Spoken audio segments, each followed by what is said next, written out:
Hey guys, Comic Boom here to review Wonder Woman issue 45. Guys, I was at Calgary Comic Con this past weekend. I picked up a limited edition Bombshell Girls Wonder Woman. I got her black and white edition right here, showing that off. It's had a great time at the Calgary Comic Con. Saw all kinds of things. Picked up a Justice League hat. Picked up a couple of things I might be showing off at a live stream later. But anyways, I'm behind on my videos, so this is going to be a short one on Wonder Woman and Wonder Woman 45. Quite frankly, you know what? This was a little bit of a disappointing issue, but some interesting developments on the Darkseid front and in the resolution of this arc. This thing, I think this entire arc is about 14 or 15 issues long, really dragged out.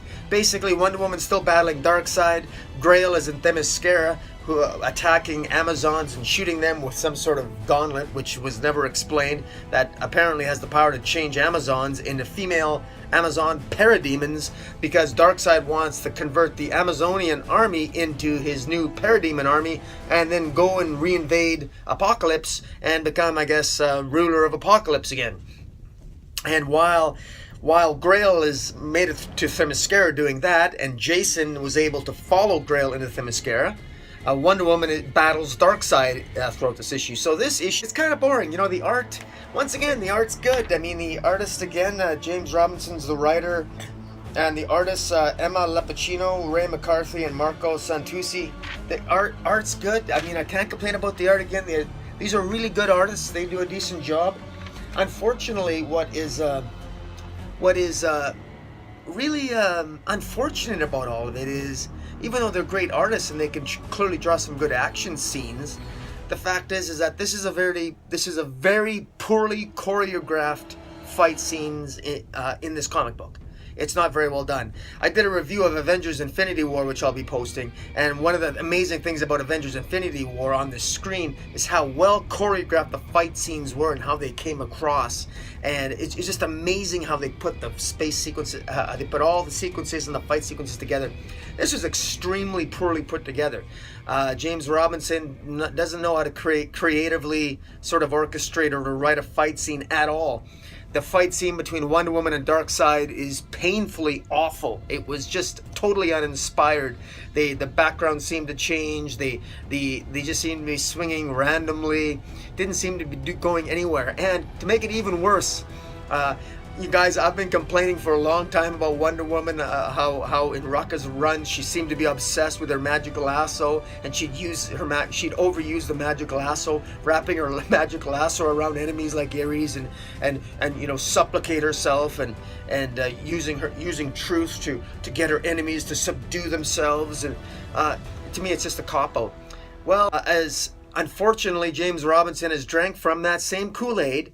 And here Wonder Woman develops a brand new power that she has never had before. She uses love. If you can, I'll show the picture on the screen here maybe, but here's the background. In earlier issues, Darkseid initially was a young baby, and Grail began to kill off the sons and daughters of Zeus and fed their energies to young Darkseid, which would help young Darkseid grow into manhood. And eventually, a young adult Darkseid defeated Zeus and acquired Zeus's energies himself and became full adult-sized Darkseid by gaining all the energies of Zeus and the sons and daughters of Zeus. And, well, that's all well and good, but now the way Wonder Woman decides that she's going to defeat Darkseid is that she's going to use her love to force...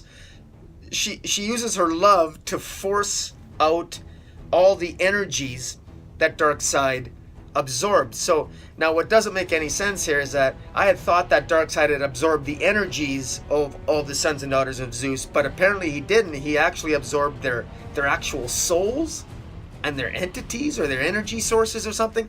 It's very, very confusing. I hate to use the word, but I'm going to. It's just really dumb, one-dimensional storytelling. Very disappointing. Wonder Woman's what Wonder Woman says here is, she says, I want them to know I love them. I want them to feel me. If I can connect, if my love is bright and true, I can draw them out. That makes no sense whatsoever. No sense whatsoever.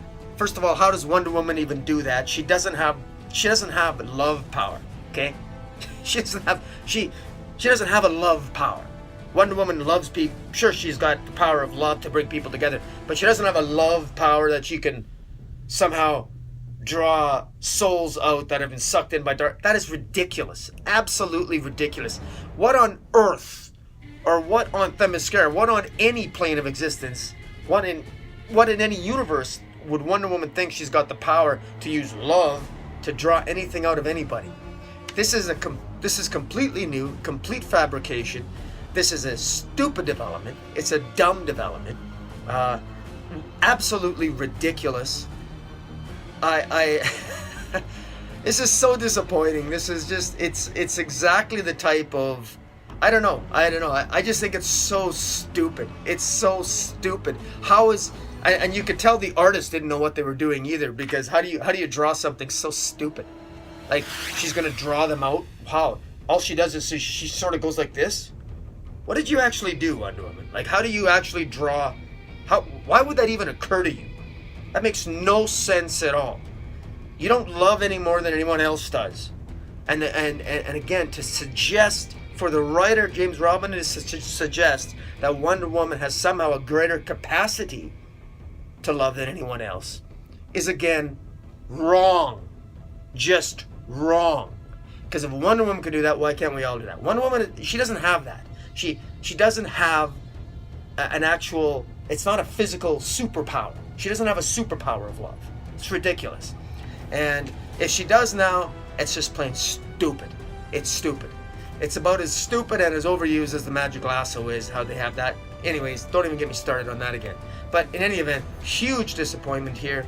But it leads to an interesting development. And the interesting development that it leads to, Wonder Woman's love drew out these energies and souls out of Darkseid. And it basically forces Darkseid apparently to disappear.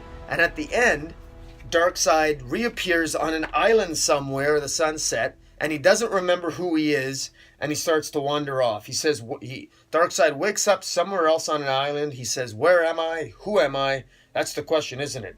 Let me find the answer. And so, at the end, all that for naught. Hey guys, I just got to interject and add one more thing here. I'm doing this after the fact because I completely forgot one plot point that I think is important. And just in celebration of the fact that Darkseid is kind of pathetic now. This is a smaller version of Darkseid, so he's no longer big in stature anymore. You know, he's really kind of small. You know, because if you're handily beaten by Wonder Woman with the power of love, then you don't deserve to be a villain, as far as I'm concerned.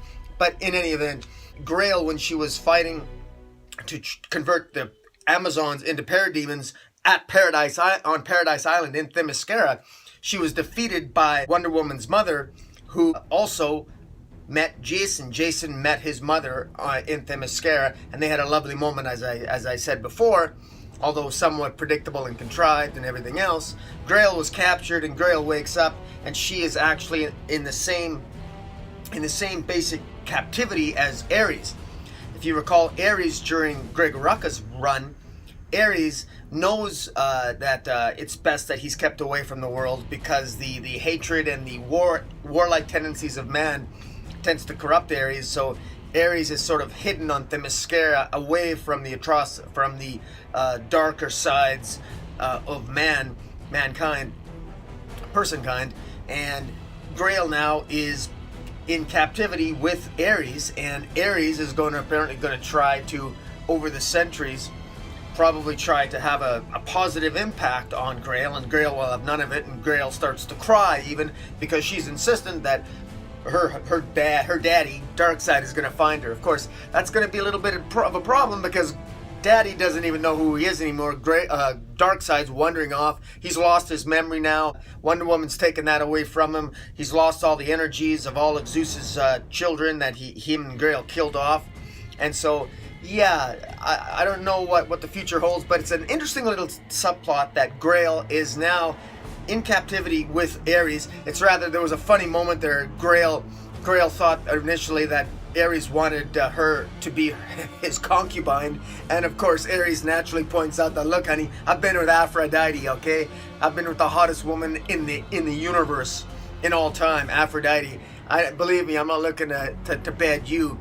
is basically what he tells Grail. Will Grail corrupt Ares? Will Ares corrupt Grail? There's a lot of very interesting future plot points that can come from that. It's interesting that Grail can actually stay on Paradise Island and be a prisoner there. Jason could have stayed as well, but he decided to go back to Man's World, where Wonder Woman is. And in the meantime, guys, Darkseid, we know, who's lost his memory and is wandering aimlessly trying to figure out who he is. We know from DC's future solicits that Darkseid's going to end up on a Justice League team in a series called Justice League Odyssey, where he's going to have teammates. He's going to be on a Justice League team that has Starfire on it, Jessica Cruz, Cyborg, and Azrael. And apparently they're going to have an adventure near the Source Wall where Darkseid is going to look for his father, who is apparently Darkseid's father was originally died or became part of the Source Wall, and the Source Wall is what separates our universe from other universes. And so that's rather interesting. So this Darkseid that's lost his memory now and is trying to figure out who he is, that is possibly linked to his adventures that he's going to have when he joins Justice League Odyssey in a new series and try to find something out about his father, who has been released from the Source Wall, because ever since the fallout of the series Metal, the Source Wall has been essentially destroyed or broken up, and so all the souls and the former cosmic beings that formed a part of the Source Wall have now apparently been released, and one of those beings, I believe, is Darkseid's father. So this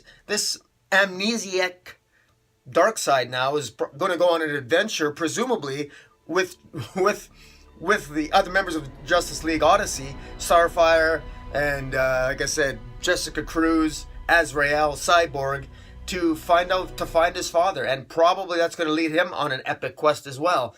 So that's probably where this is headed. But it's interesting how this is maybe all coming together. Again, I think for all the issues that Wonder Woman has, the previous 15 issues, this was a lot of issues to tell this story. But I think the far more interesting stories lie in Darkseid's future than they did in this particular story, which was not very well written and not very well put together and not particularly compelling. But at least the art was pretty decent. So, yeah, there you go. At least when Darkseid comes back, it's going to be more interesting, because when he comes back, they've got potential. Now Darkseid, as this unknown person, can wander off into the DC universe and hopefully into a comic book that isn't written by James Robinson. Anyways, guys, this is disappointing, but at the end, so Wonder Woman's defeated Darkseid. Very boring action sequences, nothing to remember, nothing really great to remember here. Darkseid's defeated. Wonder Woman now has a brand new superpower. It's called Super Love. That's what I'm calling it. Super Love. She's got her magic lasso and Super Love. Don't worry if you're feeling down. Wonder Woman will go like this to you and make you feel better, I guess. I don't know. Drain your demons out of you. Wonder Woman should be a priest. She could love you, love the spirit out of you. Ridiculous. She might as well join the ranks of Constantine. I mean, is Constantine know she can do this? Maybe she should get her own Vertigo series. This is ridiculous. But hey. Wow. I really wish I get a strong sense. I've been very, very easy on the editors here. Oh, one mistake I got to call out to the artists, or I don't know who to blame here, for the artists or the editors, but they're screwing up Grail's eyes again. They got Grail's eyes right on one panel. She's got red eyes. Grail woke up and she's got red eyes. She's supposed to have red eyes. But yet on other pages, by the other artists, Grail has brown eyes again. She's got her dark eyes. And so they screw that up. So they can't make up their mind. Grail has just standard, I guess, blue-gray eyes. Well, they were black last issue. Now they're the same color as their skin this issue. So Grail seems to have different eye colors depending on the issue, depending on the artist. And then it went back to being red like it's supposed to be. Again, this is something that the editor should catch, or this should at least be improved by for the digital edition. These are inexcusable mistakes as far as I'm concerned. I held Marvel accountable in 2017 for mistakes that they made editorially, and I'm holding DC responsible for this. This is absolutely inexcusable.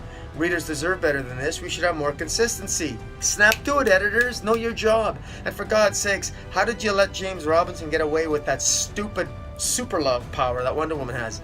Absolutely ridiculous. But I'm going to stop because I'm just getting more pissed off thinking about it. But in any event, overall, I got to give this entire storyline a 6 out of 10. That's being generous. Probably more like a 5, maybe a 5.5 out of 10. The art is what elevates it a little more than what it normally would. But story-wise, this is pretty much this is a fail as a story overall. I'm gonna sign off now and go have a drink because this makes me want to drink. I wish I had something nicer to say about this issue. Maybe you guys could enlighten me in terms of what I missed that was actually good.